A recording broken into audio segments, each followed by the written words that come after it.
I could see someone hanging from the railing who had been torn from the boat, so I circled to the right, trying to get there, but the topside hull lifted once again. Just as I reached a hand out, I saw the fingers slipping from the rail as another wave smacked the side of the fiberglass hull like thunder, and I wasn't sure how the thing hadn't been crushed inward. If I tried to go around the hull, I'd probably lose them, and over the top wasn't going to be possible in these conditions. With the lashing rain, the blowing surf, and the relentless waves, it was almost like being underwater anyway. So, slamming all 250 pounds onto the board, I drove it under the hull of the sinking boat and kicked with everything I had, catching the ridge with my feet in order to shoot downward.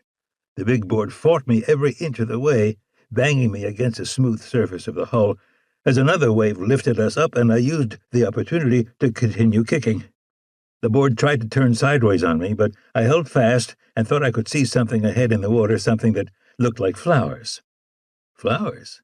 Just then, I remembered that the bear had been wearing a pair of old man baggies with a blue and yellow floral pattern. There was no way I was going to get to him if I held onto the board, so I took a desperate gamble and let it go, watching as it shot upward, abandoning me.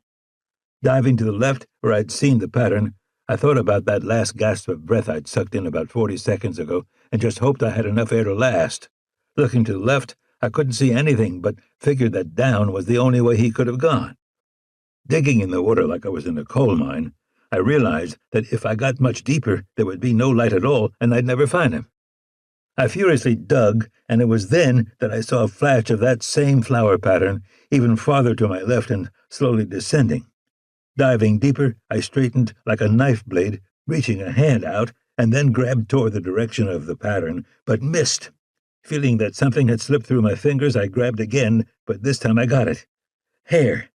I wrapped it in my fingers to make sure I wouldn't pull loose, and then lifted, having felt the thump of a body against my shoulder. I turned and slipped an arm around it, and then kicked toward the luminescent hull of the overturned boat and the available light. Allowing the rolling current to assist me in getting to the surface, I could feel my lungs screaming for breath, telling me it was okay and that I should just inhale. Ignoring my lying lungs, I held fast and finally burst through the surface, only to bash my head against something. Slumping to the side, I pulled the Cheyenne Nation from the water and spotted my board, which had tangled in the gear spillage, banging against the overturned deck of the boat.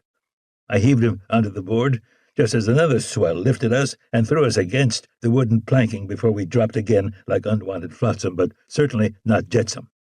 Placing my feet against the cabin, I pushed us to the left and dragged the surfboard along with me to best keep the bear splayed across its surface. I thought about checking him, but there wasn't anything I could do except to fight for our lives and try to get him to solid land.